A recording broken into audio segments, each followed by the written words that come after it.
त्रेता युग में जब लंकापति रावण तीनों लोगों पर अधिकार के चाह लिए तप कर रहा था, उसके तप से उत्पन्न तेज के कारण सारा संसार जलने लगा।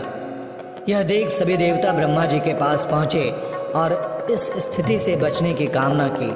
ब्रह्मा जी रावण के पास पहुंचे और उससे वर मांगने को कहा। रावण ने कहा, मुझे अमर होने का वरदान दीजिए।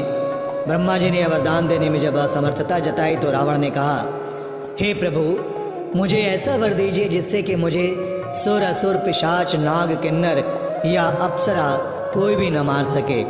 अद्भुत रामायण में वर्णित है कि रावण ने एक बार कहा था, जब अज्ञान से अपनी कन्या पर आसक्त हूँ तब मेरी मृत्यु हो। रावण को यह वरदान देकर ब्रह्मा जी ब्रह्मलोक चले गए। रावण ने मनुष्य द्वारा न मारे जाने का वर नहीं मांगा क्योंकि वो मनुष्य को तिनके की तरह समझता था। वरदान पाकर रावण विजय अभियान पर निकल पड़ा। एक दिन वो दंडकारण्य गया। वहाँ ऋषि मुनि रहा करते थे। रावण ने उन्हें मारना उचित नहीं समझा, इसलिए वो उनसे बोला, हे ऋषिगण, मैं आपको जीतने की ख्वाहिश रखता हूँ। इसके बाद रावण के सैनिकों ने आश्रम से एक कमंडल को लिया और ऋषियों के शरीर से बाण चुभोकर रक्त निकाला और रक्त को उस कमंडल में रखकर रावण को सौंप दिया। दरअसल वो कमंडल गतसमद ऋषि का था, जो कि 100 पुत्रों के पिता थे।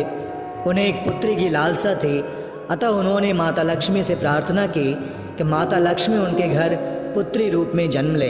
गतसमद ऋषि ने पुत्री की प्राप्ति की आकांक्षा के साथ दूध को अभिमंत्रित कर कुश के अग्रभाग से कमंडल में रख दिया। यह वही कमंडल था जिसमें रावण ने उन ऋषियों का रक्त भर लिया था।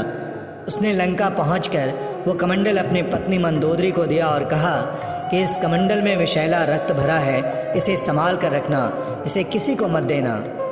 रावण विश्व विजेता बन अहंकार में चूर हो गया था। उसने दानवों, यक्षों, गंधर्वों की कन्याओं का अपहरण कर मंदरांचल, हिमवान और मेरु वन में रहने लगा।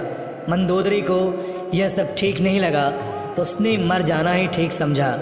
अचानक मंदोदरी को रावण द्वारा दिए गए विषैले रक्त से भरे कमंडल की याद आई। उसने कमंडल का सारा रक्त पी लिया। कमंडल के रक्त को पीने के बाद मंदोदरी का गर्भ ठहर गया। ऐसे में वो घबरा गई। उसने सोचा, महल के अन्य स्त्रियां क्या कहेंगी, रावण भी यहाँ कई वर्षों से नहीं है। तब मंदोदरी तीर्थ यात्रा की बात कहकर विमान से कुरुक्षेत्र आईं।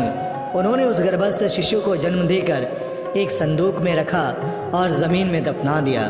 कुछ समय बीतने के बाद जब राजा जनक कुरुक्षेत्र गए और उन्होंने उस जगह पर सोने के हल से भूमि को जोता तो उन्हें एक कन्या संदूक में मिली। कन्या के भूमि से निकलते ही आसमान से फूलों की बारिश होने लगी।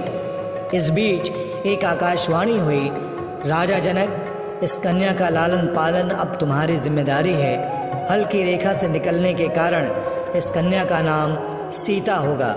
सूर्य के समान दीप्ति इस कन्या से तुम्हारे घर में बहुत बड़ा कार्य संपन्न होगा।